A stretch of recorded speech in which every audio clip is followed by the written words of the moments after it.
Hello and welcome back to Lifestyle School. Let me start by asking you a question. Have you ever felt like hunger is the biggest barrier to you reaching your health goals?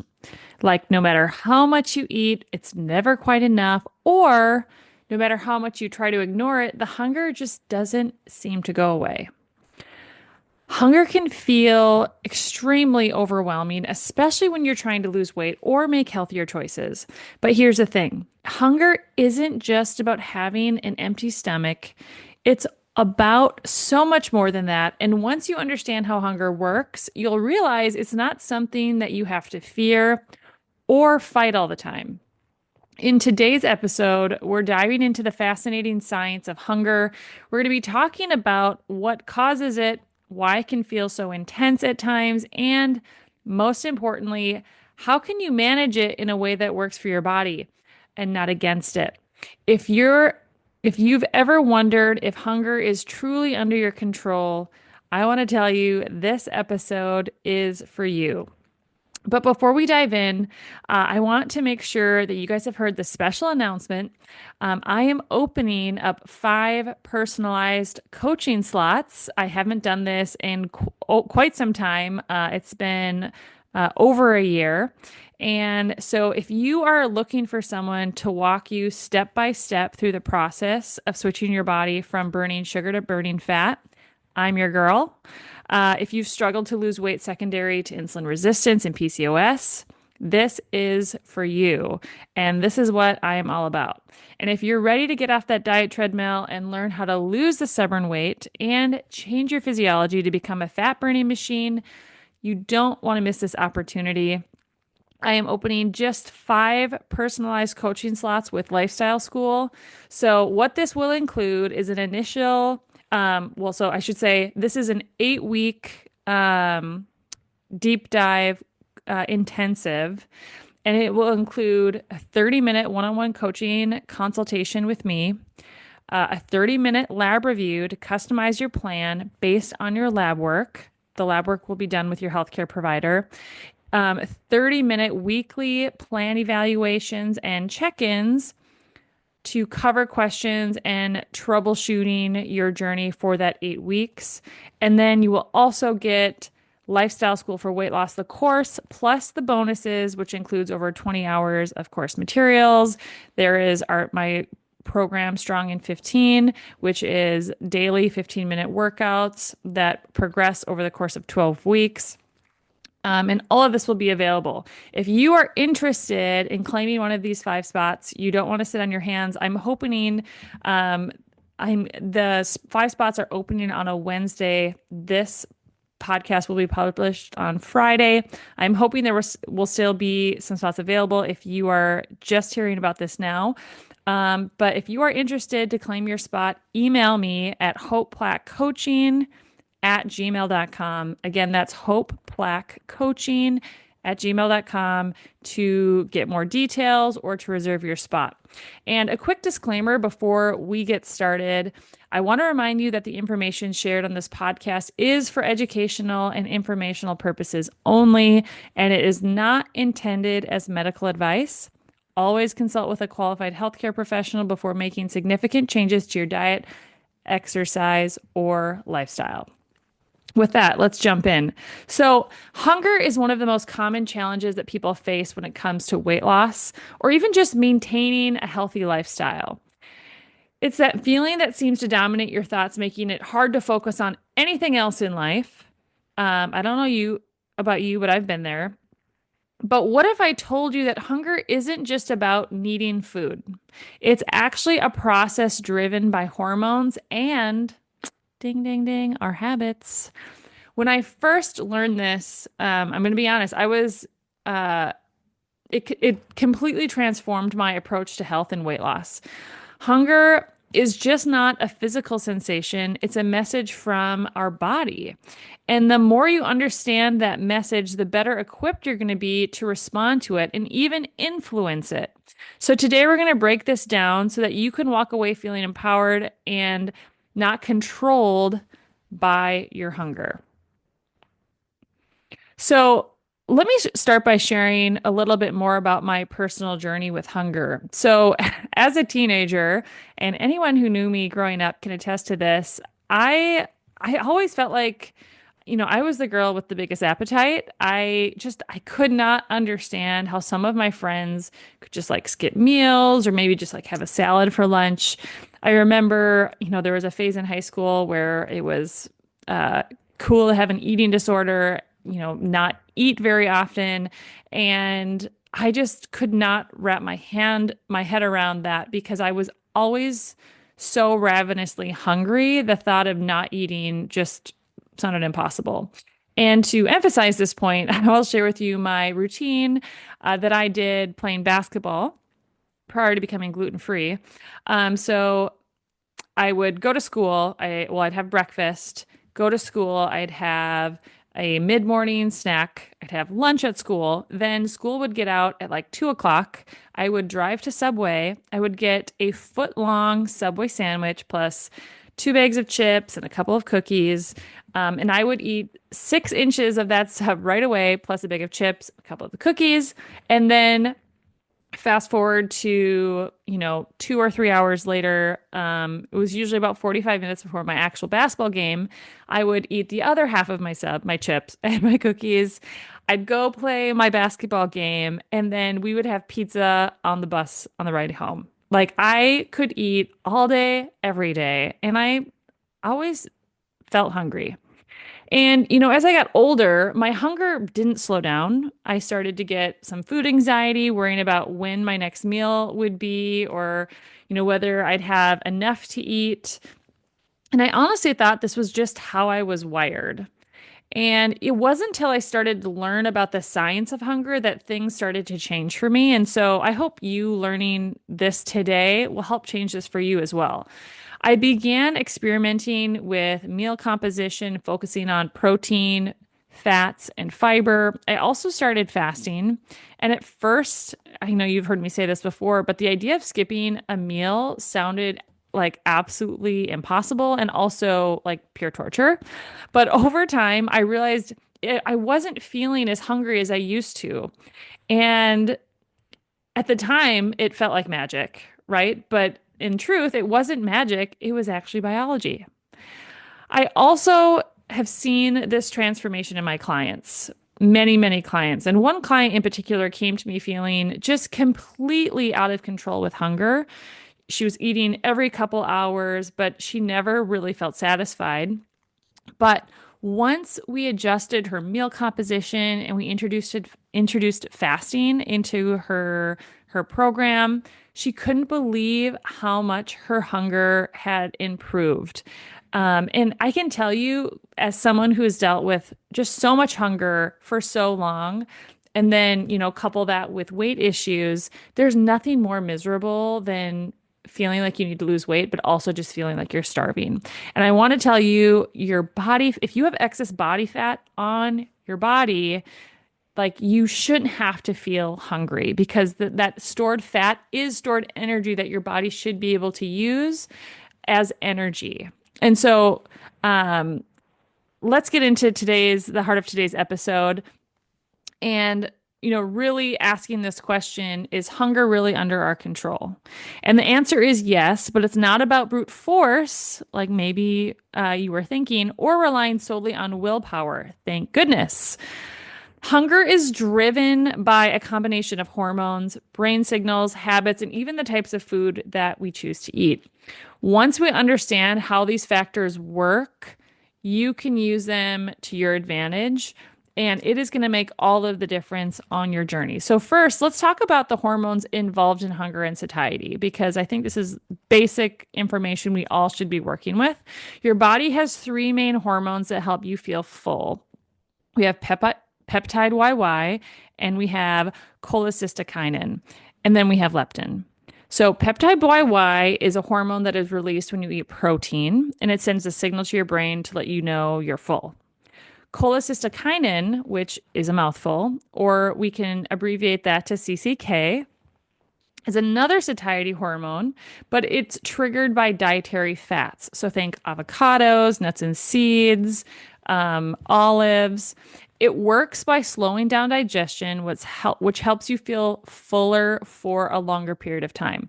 And then lastly, there's leptin. So CCK and peptide YY are more short-term regulators, and then there's leptin, which is more of a long-term energy gauge.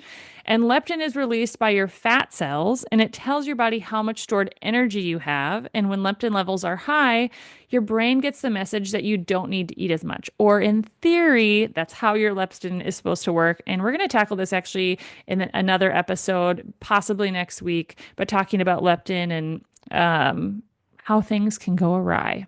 So, on the other side of that equation, we have ghrelin, the hunger hormone. Um, Ghrelin is produced in your stomach and it rises when your stomach is empty to signal that it's time to eat. And what's fascinating about ghrelin is that it's not just a response to physical hunger, it's also influenced by habits. For example, studies have shown that ghrelin levels tend to spike at times when you usually eat. So think breakfast, lunch, and dinner. But here's the surprising part. If you skip a meal, ghrelin just doesn't keep rising indefinitely. I think some of us have this fear if we don't eat when we feel hungry, we're just going to be more and more hungry until eventually we go crazy and binge eat. But that's actually not the case. It actually peaks and then it starts to drop off after a couple of hours. So this means hunger is partly a learned behavior and you can retrain your body to adjust its hunger signals. So, let's break down some practical ways you can manage hunger by working with with your hormones instead of against them. And this is something that I'm all about because the weight loss process can be so miserable at times. And I think if you're just trying to do the whole move more, eat less equation, it's really, really difficult. And I think there's so many things that we can do to make the weight loss process easier, like working with our hormones.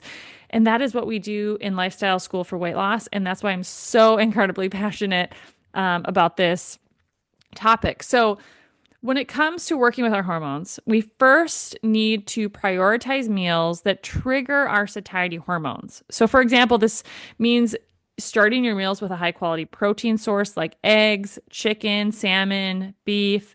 Protein is incredibly satisfying because it activates peptide YY and it also takes longer to digest, which keeps you feeling full. So pair that with healthy fats like avocado, olive oil, or nuts, which trigger cholecystokinin and slow down digestion even further. And then you can add fibrous vegetables like broccoli, spinach, or zucchini, and that can help activate your stomach's stretch receptors, which are also a way of signaling satiety. And all of this combination of food is going to send these messages to your brain signaling, hey, we're full, stop eating. A big piece of this equation, though, is we have to make sure that we're avoiding processed foods that are low in fiber and high in calories. These foods are designed to be hyper palatable, which means they taste great, but they don't leave you feeling satisfied. For example, I don't know about you, but I have definitely had a bag of chips that, taste amazing in the moment, but because it's low in protein, fat, and fiber, it doesn't trigger any satiety hormones. And it's why you can eat the entire bag of chips and still feel hungry, even though, it was thousands of calories. And let's talk about hydration here, because this is a factor that I think often gets overlooked when it comes to hunger. Sometimes what feels like hunger is actually thirst. Like your body doesn't have a thirst signal versus a hunger signal. I mean, I think maybe sometimes your mouth will feel maybe a little bit more dry if it's thirst, but either way, if you're feeling hungry, try drinking a glass of water first or having a cup of tea, wait 10 minutes and just see how you feel and if the sensation goes away. Most people are dehydrated, and staying hydrated throughout the day can help regulate your hunger and prevent unnecessary snacking. Now, let's dive into the topic of fasting.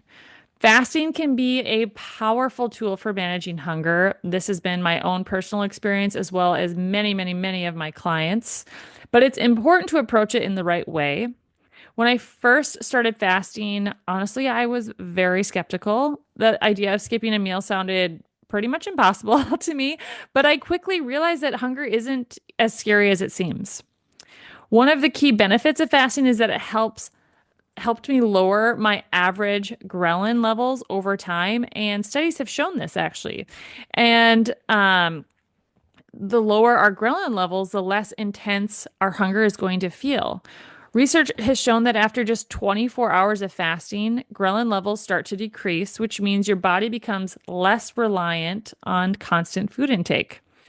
And one of the most fascinating studies on hunger was published in the European Journal of Endocrinology. And in this study, participants went on a 33-hour fast, and their ghrelin levels were measured every 20 minutes. And the researchers found that ghrelin levels peaked at typical meal times, breakfast, lunch, and dinner, but then started to decline after about 2 hours. And, this just goes to show that hunger isn't just about an empty stomach. It's also about our body's circadian rhythm and our learned eating habits. And what's even more interesting is that hunger in this study was at its lowest at 9 a.m. in the morning, even though this is typically the end of like the longest fasting period of the day, because we just, slept overnight, hopefully for 8 hours. And this is because of a surge in counter-regulatory hormones that happens in the morning right before we wake up. And what that does is it actually deadens our appetite. Another key aspect of hunger is the role of stress. And this is something we also talk a lot about in lifestyle school because if you don't address your stress, you're going to have a real hard time losing weight. When you're stressed, your body releases cortisol, which can increase your appetite and specifically make you crave high calorie, high sugar foods. I don't know about you, but I can definitely think back to a time where I was feeling stressed and I wanted something that was high calorie, high sugar, ultra processed, something that was going to be hyper palatable. And this is why stress eating is such a common problem. One way to combat this is to practice mindfulness around meal times. Take a few deep breaths before you eat. Try to focus on the flavors, the textures, smelling the aroma of the food that you're about to eat, taking a time to pray and say thank you for the food that you're about to eat. And even doing this small practice can help you feel more satisfied from the meal that you're about to eat. And also, it can help prevent overeating. And finally, I want to address the idea of listening, quote, listening to your body. So, what real quick, as I was putting this together, it made me think of this meme going around, or it's not a meme, it's a reel. I'm getting old, guys. I'm referring to things as the wrong context, but it has the text that says like just intuitively listen to your body, and then it has a picture of someone just like taking handfuls of cake and shoving it into your mouth. And I want to tell you, I very much relate to this thought. When I see people say, "Oh, I just intuitively eat," it was like, "Oh my gosh, you guys! If I just like intuitively ate what I felt like eating most of the time, especially if I've been off track for a while, it would not be pretty." So, while it is important to honor our hunger, it's equally important to understand where that hunger is coming from, right? And, is it true physical hunger or is it an emotional hunger or is it totally something else? Is it just boredom? Is it loneliness? Is it a response to stress? Is it just a habit? By asking ourselves these questions, we can start to build a deeper connection with our body and with ourselves and make more intentional choices about when and what to eat. And if you aren't already doing this, I really want to encourage you to start like making this a practice. If you start to feel like you're hungry and you find yourself opening the fridge or opening the cabinet, like just pause and say, is this what I really want and need right now? Or is this something else? So, just to summarize and kind of bring things together, hunger is absolutely something that you could manage. And by understanding our body's hunger and satiety hormones and choosing foods that trigger these hormones and, doing things like staying hydrated, fasting, managing our stress, we can take control of our hunger in a way that supports our health and our weight goals. And I really want to encourage you to feel empowered by that. And I want to share another personal story that I think a lot of you might be able to relate to. So, after I had my third baby, I found myself in a place where I was finally ready to prioritize my health again. My baby was 7 months old. I'd stopped breastfeeding. I was getting a little bit more sleep. And, I felt like it was time to start focusing on losing, that extra weight I had gained while pregnant and, just getting back to feeling like myself. And I wanted to do things a little bit differently this time. I didn't want to go back to the exhausting cycle of counting calories. Honestly, I absolutely hate counting calories, which is why it's not something that we rely on really at all in lifestyle school because I think it's a really hard practice to do. I think there's, a time and a place for it, but I find it incredibly exhausting. And I didn't want to be obsessing over every bite that I eat and making sure that I was writing it down. So I at this time I really just didn't even have the bandwidth for that. With three kids, life was super full and busy. My husband was in residency, and I needed a more simple, more sustainable approach. So I decided to do things differently. Instead of cutting calories or spending what felt like hours logging my food, I just focused on eating meals that left me feeling really satisfied, meals that triggered my satiety hormones like peptide YY and cholecystokinin. And I also relied heavily on fasting, which became one of the most effective tools in my health journey.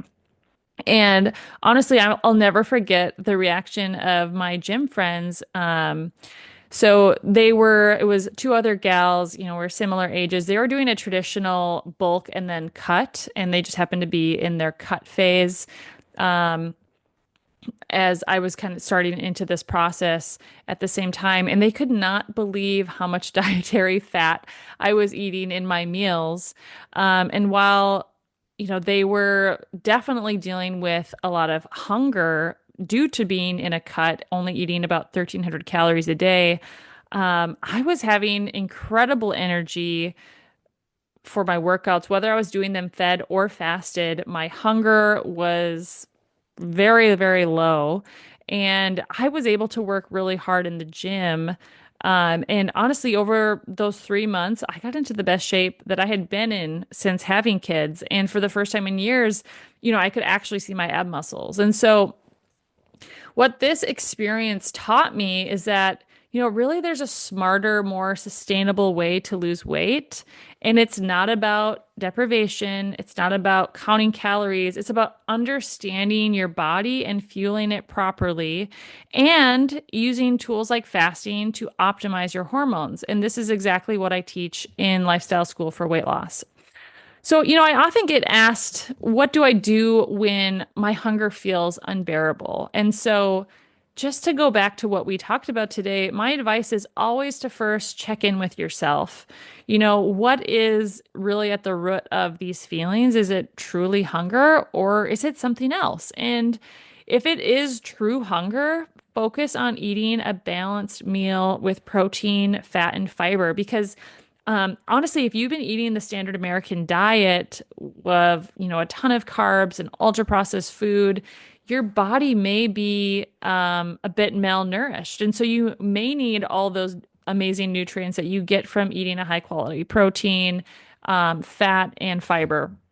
And, if it's not true hunger, do something like drinking a glass of water or trying to take a walk and distracting yourself. Or, if it's that need for connection or encouragement or, loneliness, call a friend on the telephone. I am all about making calling people on the phone cool again. I live thousands of miles away from my family and old friends. And my husband works long hours. So I find it super helpful. Sometimes it's like 3 o'clock in the afternoon and I'm feeling maybe lonely or some sort of way, or maybe I'm frustrated with how my day has gone. And I'll just call up a friend and, Sometimes I have to call like five people before someone picks up and answers, but usually someone will eventually answer. And it's just so great to be able to connect with someone, whether it's for 10 minutes or an hour conversation. I always feel so encouraged by just having those connect points. So, really, check in with yourself. Do you really need good nourishment, or is it something else that food is actually not going to fix? So here's my challenge for you this week. I want you to just choose one meal each day, and I want you to optimize it for satiety. So what this means is focusing in on including high quality protein, a healthy fat, and some fibrous vegetables. And I really want you to pay attention to how you feel afterwards and notice how long it takes for you to to feel hungry after that meal. And if you're up for it, try delaying your first meal of the day by an hour and see how your body responds. And also, I wanted to invite you to take the next step on your health journey by joining Lifestyle School for Weight Loss. This course, you guys, is everything that I have learned over the past decade of doing nutrition coaching, health coaching, personal training. And through my experience of working with clients, I've packaged it into a program that will help you lose weight and keep it off for good. And it's not just about hitting a number on a scale. And I really want to emphasize that. It's about having energy, it's about feeling confident in your skin, and it's about feeling in control of your health.